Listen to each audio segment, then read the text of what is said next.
A white guy gets with a black woman has a ton of preconceived ideas. Most white people that see us think that I have a 540. Most black people that see us think that I have an 840. Because in the minds of most Americans, a white guy getting with a black woman is just an unusual pairing. When I first started dating black women, because I do have a preference, I had a lot of people from my melanin category tell me I should, and this is a quote, go back to my people. I had black people tell me that I was diluting their race. When we first got together, I didn't care about everything everyone said just because she made me happy, and that's still the case.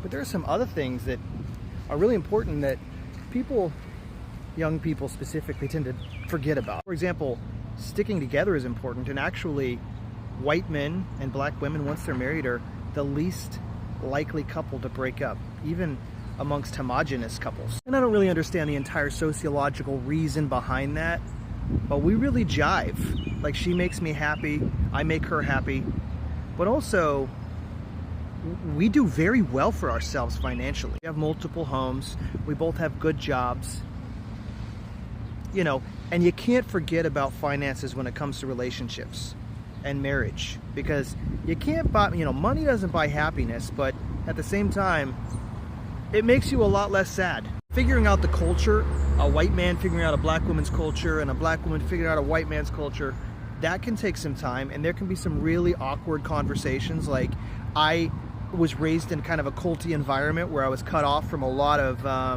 pop culture and other cultures in general. There was just no black people where I was raised.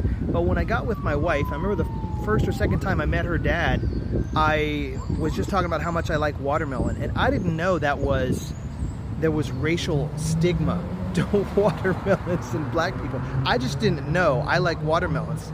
Hell, I like fried chicken. It's like I stick my foot in my mouth sometimes. I didn't know. You don't know what you don't know. Another really complicated issue is when you have kids, right? White men, black women make probably arguably the most beautiful babies. Our babies are just friggin' cute, man. So then when you have these incredibly cute babies, it's like, holy hell, it's like a glue in your relationship. I mean, an ugly baby can pull you apart.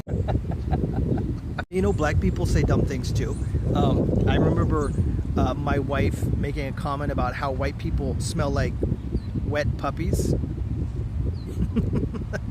doesn't hurt my feelings, but it probably hurts some melaninless person out there. For a lot of white guys, I think they just never try anything new. And I've not just been with white and black women. I've been with, I've dated Asian women, specifically Korean, Hispanic, indigenous. But at the end of the day, no one's ever going to make me as happy as my wife does. She is just really my everything, and all these guys that don't want to hang out with their wives, I cannot relate. Even if that means she has to love me despite a 540.